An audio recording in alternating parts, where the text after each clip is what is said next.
We were loaned a Z9 by Nikon for a whole weekend, so we decided to run some tests on it. First up was table tennis. Yes, we got a champion from Croydon and a champion from Luton.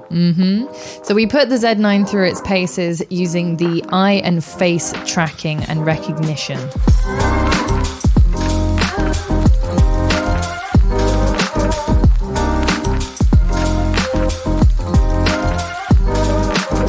You can clearly see that the Z9 is actually keeping a face in focus and is managing to recognize a face at all times throughout this video, unless the face actually leaves the frame. It also gives you the choice to choose between which face you want to focus on if it detects two faces in the frame, but will switch to eye tracking if you're close enough to the subject.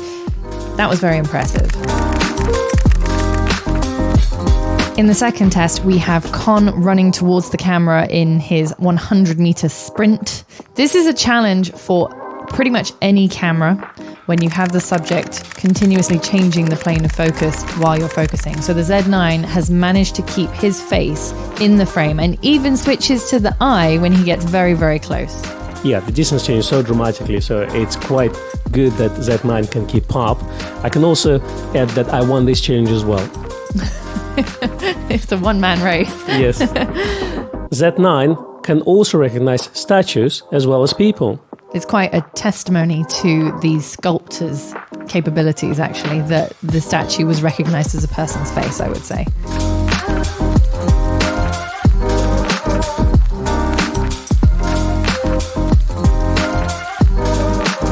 The next up is a bikes and cars tracking. We've went on the racetrack, but camera performed really well with the regular London traffic.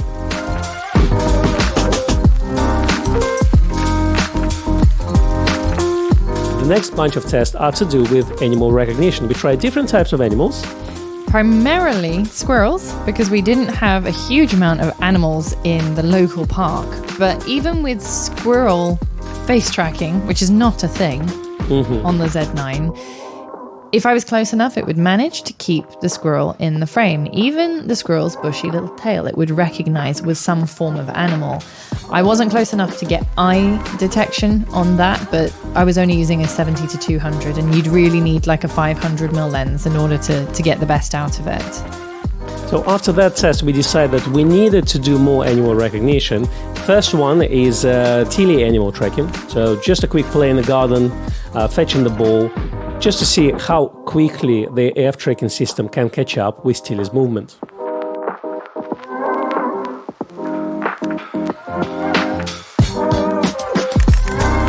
And the following Sunday, we went to Tailgate, where we had birds and dogs and other animals to track.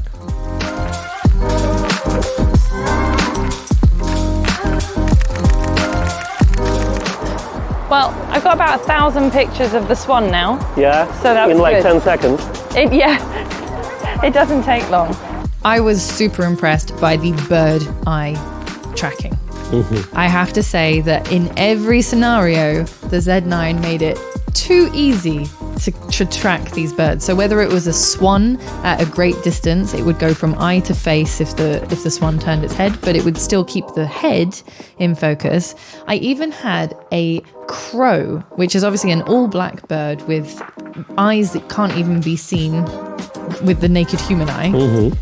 And the Z9 managed to track the eye of the crow. Look, this is a very erratic subject. Indeed. And you're trying desperately to keep it in the frame with the 500 PF, and it's still managing to track the eye, despite your, I know it was you shooting that one because they're your photos, despite the camera shake. I was very impressed. And then look, here's some Tilly eye tracking. There she is, running, and it goes eye, and then it goes, oh, face, eye. I mean, you can't get much more erratic than that, really. Exactly. It's all handheld as well, so which is, with a long lens, it's quite difficult to get cold track on the subject. And that's me doing some birds.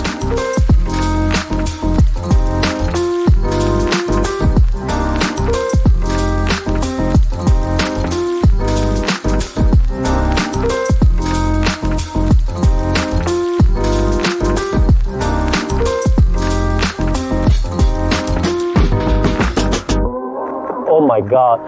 Look at that. I can see it on the Atmos. This is too easy. This is literally too easy. Literally, I don't have any skill in this stuff. And I just can pick up the camera and just point and shoot all the way through. It's terrifying. Of course I said to shots with priority, of course I said for wildlife mode, but just to be able to track it so quickly and also focus to be able to cope with it, Yeah. that just makes your life so much easier. And I think we're getting to the point where they're so good nowadays Yeah. that really the eye and the composition will become the most important thing. We'll make a wildlife photographer out of you yet. Absolutely, Yeah. absolutely. Well, I think I've got a few good ones there. A few. We shall see. Thousands. We did these tests so that you could have a look at them and decide what you think about the Z9's autofocus capabilities. Obviously, we enjoyed using the camera very much for the little bit of time that we had it. We are convinced. But ultimately, it's whether or not those additional features are going to be useful for you. I was very impressed. Indeed.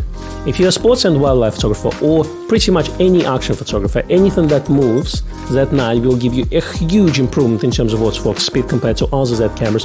Other Z cameras are not bad. With firmware updates, they improved quite a bit, but Z9 is another level.